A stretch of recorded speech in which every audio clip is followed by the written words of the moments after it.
NRC update touba khaktana meetop miyanchadagi Manipuri Yelhoumee kanba ngamgani. Akhoi Manipur haiba state asi Myanmar ga thamnana leiriba yamna unstable oiriba 2021 gi military coup tagi unstable amadi chaos ta leiriba state asi ga leiriba masina maram oiraga Myanmar gi lots and lots of refugees akhoi Manipur da changak tuna leiri masigi situation se da akhoi na identification tauba haiba se Mr. Speaker optional nate masi compulsory for governance and stability. Secondly, Mr. Speaker, I would like to highlight about Manipur's limited resources and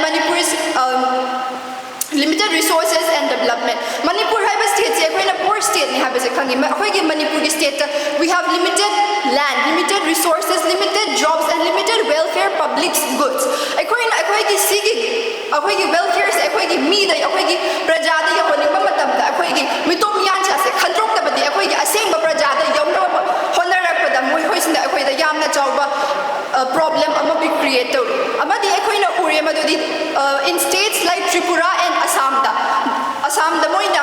lots and geographical changes puri amadi moi gi identification amadi demographic changes puri habini aduna masina takpadi Mr. Speaker akhoi na illegal immigrants na demographic change to we haiba se masi akhoi na theory nate masi akhoi na proven fact oina leirabani Mr. Speaker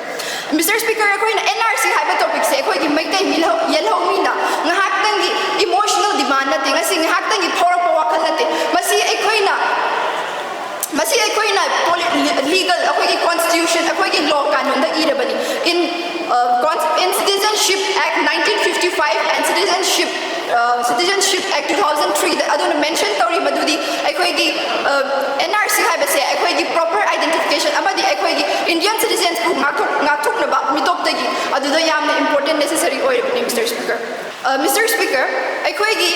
states na horapa matam da akhoi na akhoi history akhoi past history da yelpa matam da from the 1980s akhoi AMSU na all Manipur students union na demand talagi madudi NRC tauba se akhoi state ki compulsory oibani adubu asuk kuina talagi ba demand se housing form fulfill tawdrisi number md akhoi government ki manung sida loophole leirabra haiba question je hangi akhoi na government da hangba yari bani akhoi government ki political party sida akhoi mitom yan chana power se pairabra amadi akhoi natraga akhoi state government na mitom yan cha sida gi vote se pambagi akhoi akhoi state sida lehalibra haiba yaba question thokli Mr. Speaker akhoi mitom yan cha se khaidok thabadi akhoi Yelhoumee se soidana makhoi marai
mama amana chahi amada macha tarut taret poi haibasi biologically othokraba mata ama thami masigi makha tarpada Myanmar amadi Manipur gi border asi wa ama khakna khaduna ngak lithong lisin sanabe masigi da Manipur da ek ama khakcha sei masiri ek asigi matungina Manipur amadi Myanmar asi 16 kilometer fawa visa yaugdabi habdi passport amta yaugdabi da changthok chansin sanabe masigi ek asigi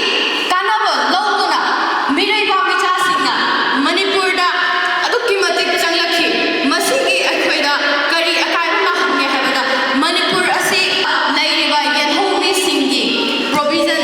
Manipur Yelhoumee singna enjoy tawgdaba provision sing ase makhoina Manipur machani haina tawduna aikhoigi chagu munbana chingba aikhoigi thabak munbana chingba mayam ma thoklakli Assam da 2019 da NRC chatnakhi masigi NRC asigi eki matungina Assam gi Yelhoumee amadi meetop sing asi thajana khantopa ngamduna masa meetop sing asi miram da halanba ngamkhi Manipur da su masigi NRC gi ek asi la handuna Manipur gi meetop sing asi khantopuna masa gi maram da halanba asi adukki matik maru oi makha tarakpada NRC haibasi 1951 da ihan hana hogokhi NRC apply tawpa matamda NRC asi chatnarapa matamda changdraba yadraba document tara khak leje masida ming oina panjarabada birth certificate marriage certificate voter ID land record asina chingba sing asini Tripuri mukhiba aikhoigi iramdam ireipak asida ima ibia singna saroi khangge haina khuraigi telepathy da tawge torakpada saroi khangba yaroi haina torakpa asi aikhoigi iramdam asimaksida aikhoina phajana movement torakpa ngamdaba asi meereibak micha mayam asina tholakani masina tapadi NRC haibasi adukki matik Manipur da chattaba yade haiba asi ngashigi motion asi thamjage NRC is the most important act to be applied in Manipur. Thank you, Honorable Speaker, sir. Ngasi motion asi ngasi matang sa bisa. Jadi itu terus sudah realization di tahun ini ada 46 kali, aduna kuirin 46 kali. Apa yang kau ada? Aduna kau cukup tak bersih tak kau tak berais sana akan ini akan menjauh dari kau. Karena kau cukup sih tak kau tak berais itu kuisini, aduna kau sih tak om drama kuisini. Ai kamu dah yang kau boleh pada dah kita kau pada ada pertawan.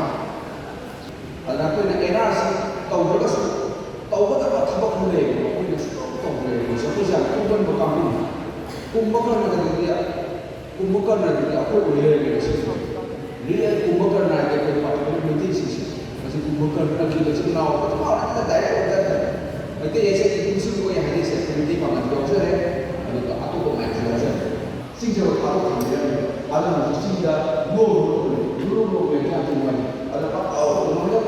काम दिया लेकिन मी हाथ में हाथ बांधा साले में चले आओ किसी तेरे का भी है और डबल कि सिंह का तो है बिग अप से गवर्नमेंट सिंह का है अभी को एना से तो बस सिंह पता है इससे भी तो है कहीं ना कहीं public order is subject to the list number 66 I get out 66 cars public order में क्या करते हैं लोग से है जो हम से लगा लेते हो समय लगता है लोगों से भी आने public order बिल्कुल सगा डिपार्टमेंट को सब ट्रक को public order से लेते हो अभी उधर में public order में लगा देते हैं एनआरसी ना हायर मार्केट को लोगों से अखोई नंगसी NRC update tawba khakana meetop myansa sing Manipur dagi khantokpa ngamgani haina tawriba debate asigi maroi pandam di akhoi hauji meetop myansa singna akhoi iramda Manipur asida langkoi chalakpa aduga akhoi yellow fruit sing daiminai ba khunda minar ba yellow fruit sing gi mising dagi ꯑꯩꯈꯣꯏ ꯃꯤꯇꯣꯞ ꯃꯤꯌꯥꯟꯆꯥꯁꯤꯡꯅ ꯍꯧꯖꯤꯛꯁꯤ ꯍꯦꯟꯖꯜꯂꯛꯄ ꯃꯁꯤꯅ ꯃꯔꯝ ꯑꯣꯏꯔꯀꯥꯟꯗ ꯑꯩꯈꯣꯏꯒꯤ ꯃꯇꯥꯡ ꯑꯁꯤꯗ ꯑꯃꯨꯛ ꯑꯩꯈꯣꯏꯒꯤ ꯍꯧꯖꯤꯛ ꯍꯧꯖꯤꯛ ꯃꯦꯒꯤ 2023ꯒꯤ ꯃꯦ 3ꯗꯒꯤ ꯆꯠꯊꯔꯛꯂꯤꯕ ꯀꯥꯡꯂꯨꯞ ꯃꯁꯦꯟꯒꯤ ꯏꯔꯥꯡ ꯐꯥꯎꯕ ꯂꯣꯏꯁꯤꯟꯕ ꯉꯝꯗ꯭ꯔꯤꯉꯩ ꯃꯔꯛꯁꯤꯗ ꯃꯅꯤꯄꯨꯔꯗ ꯁꯦꯟꯁꯁ ꯇꯧꯒꯅꯤ ꯑꯗꯨꯒ ꯇꯧꯒꯅꯤ ꯍꯥꯏꯕꯁꯤ ꯌꯥꯝꯅ ꯂꯥꯏꯕꯛ ꯊꯤꯕꯅꯤ ꯑꯗꯨꯒ ꯀꯩꯒꯨꯝꯕ ꯁꯦꯟꯁꯁ ꯇꯧꯈꯤꯕ ꯇꯥꯔꯒꯗꯤ ꯃꯤꯇꯣꯞ ꯃꯤꯌꯥꯟꯆꯥꯁꯤꯡ ꯑꯁꯦ ꯑꯩꯈꯣꯏꯒꯤ ꯏꯟꯗꯤꯌꯥꯒꯤ ꯁꯤꯇꯤꯖꯦꯟ ꯑꯃꯅꯤ ꯍꯥꯏꯅ ꯁꯨꯡꯁꯣꯏ ꯁꯣꯏꯗꯅ ꯆꯟꯈ꯭ꯔꯅꯤ ꯃꯔꯝ ꯑꯗꯨꯅ ꯑꯩꯈꯣꯏꯅ ꯃꯇꯥꯡ ꯑꯁꯤꯗ ꯊꯝꯖꯅꯤꯡꯕꯗꯤ NRC ꯇꯧꯗ꯭ꯔꯤꯕ ꯃꯈꯩ ꯑꯩꯈꯣꯏ ꯁꯦꯟꯁꯁ ꯇꯧꯕ ꯌꯥꯔꯣꯏ ꯍꯥꯏꯕ ꯄꯥꯟꯗꯝ ꯑꯗꯨꯗꯅꯤ ꯑꯩꯈꯣꯏ ꯃꯅꯤꯄꯨꯔꯗ ꯃꯤꯇꯣꯞ ꯃꯤꯌꯥꯟꯆꯥꯁꯤꯡ ꯅꯣꯡꯃ ꯅꯣꯡꯃꯒꯤ ꯍꯦꯟꯒꯠꯂꯛꯄ ꯑꯁꯤ ꯑꯩꯈꯣꯏꯒꯤ ꯃꯔꯨꯑꯣꯏꯅ ꯏꯟꯗꯤꯌꯥꯒꯤ ꯃꯦꯟꯂꯦꯟ ꯏꯟꯗꯤꯌꯥꯒꯤ ꯃꯐꯝ ꯑꯣꯏꯔꯤꯕ ꯁ꯭ꯇꯦꯠꯁꯤꯡꯗꯗꯤ ꯍꯦꯟꯒꯠꯂꯛꯄꯒꯤ ꯃꯃꯤ ꯑꯁꯤ ꯇꯥꯕ ꯉꯝꯗꯦ ꯃꯇꯥꯡ ꯑꯁꯤꯗ ꯑꯩꯈꯣꯏꯅ ꯊꯝꯖꯅꯤꯡꯕ ꯋꯥꯐꯝꯗꯤ ꯃꯦꯟꯂꯦꯟ ꯏꯟꯗꯤꯌꯥꯗꯅ ꯃꯤꯇꯣꯞ ꯍꯦꯟꯒꯠꯂꯛꯇ꯭ꯔꯒ ꯑꯩꯈꯣꯏꯒꯤ ꯅꯣꯔꯠ ꯏꯁꯇꯅ ꯃꯤꯇꯣꯞ ꯃꯤꯌꯥꯟꯆꯥꯁꯤꯡꯅ ꯏꯟꯗꯤꯖꯤꯅꯁ ꯄꯤꯄꯜ ꯐꯥꯎꯕ ꯃꯨꯠꯄ ꯌꯥꯕꯒꯤ ꯆꯥꯡꯗ ꯍꯦꯟꯒꯠꯂꯛꯂꯤꯕꯁꯤ ꯀꯔꯤ ꯃꯔꯝꯒꯤꯅꯣ ꯏꯟꯗꯤꯌꯥ ꯒꯃꯦꯟꯒꯤ ꯇꯧꯒꯦ ꯍꯥꯏꯅ ꯇꯧꯕ ꯊꯧꯑꯣꯏꯟꯁꯤꯜꯂ ꯍꯥꯏꯕꯁꯤ ꯃꯇꯥꯡ ꯑꯁꯤꯗ ꯍꯪꯖꯅꯤꯡꯉꯤ ꯑꯗꯨꯒ ꯂꯣꯏꯅꯅ ꯑꯩꯈꯣꯏꯒꯤ ꯏꯟꯗꯤꯌꯥ ꯒꯃꯦꯟꯒꯤ ꯑꯣꯏꯕ ꯋꯥꯈꯜꯂꯣꯟꯗ ꯑꯩꯈꯣꯏꯒꯤ ꯅꯣꯔꯠ ꯏꯁ ꯑꯁꯤꯗꯤ ꯃꯨꯠꯈ꯭ꯔꯕꯁꯨ ꯌꯥꯏ ꯅꯣꯔꯠ ꯏꯁꯀꯤ ꯏꯟꯗꯤꯖꯤꯅꯁ ꯄꯤꯄꯜ ꯑꯁꯤꯗꯤ ꯃꯨꯠꯈ꯭ꯔꯕꯁꯨ ꯃꯈꯣꯏꯗ ꯅꯥꯆꯨꯡꯗꯕ ꯑꯗꯨꯒ ꯒꯤ ꯐꯤꯕꯝ ꯑꯃ ꯂꯥꯛꯄ ꯑꯁꯤ ꯌꯥꯝꯅ ꯂꯥꯏꯕꯛ ꯊꯤꯕꯅꯤ ꯃꯔꯝ ꯑꯗꯨꯅ ꯑꯩꯈꯣꯏ ꯈꯨꯗꯤꯡꯃꯛ ꯃꯤꯀꯞ ꯊꯣꯛꯄ ꯃꯊꯧ ꯇꯥꯔꯦ ꯑꯩꯈꯣꯏ ꯈꯨꯗꯤꯡꯃꯛ ꯃꯅꯤꯄꯨꯔ ꯑꯩꯈꯣꯏꯒꯤ ꯌꯦꯜꯍꯧ ꯐꯨꯔꯨꯞꯁꯤꯡ ꯀꯟꯅꯅꯕ ꯊꯧꯗꯥꯡ ꯄꯨꯟꯅ ꯂꯧꯃꯤꯟꯅꯕꯒꯤ ꯇꯥꯟꯖꯥ ꯑꯗꯨ ꯂꯧꯃꯤꯟꯅꯔꯦ ꯍꯥꯏꯕ ꯑꯗꯨ ꯃꯇꯥꯡ ꯑꯁꯤꯗ ꯊꯝꯖꯅꯤꯡꯉꯤ ꯑꯗꯨꯒ ꯑꯩꯈꯣꯏꯅ ꯉꯁꯤ NRC ꯑꯞꯗꯦꯠ ꯇꯧꯕ ꯈꯛꯇꯪꯅ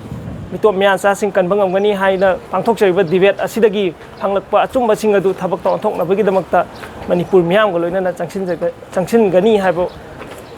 ꯃꯇꯥꯡ ꯑꯁꯤꯗꯗꯤ ꯑꯩꯈꯣꯏꯅ ꯇꯧꯖꯔꯤꯕ ꯗꯤꯕꯦꯠ ꯑꯁꯤ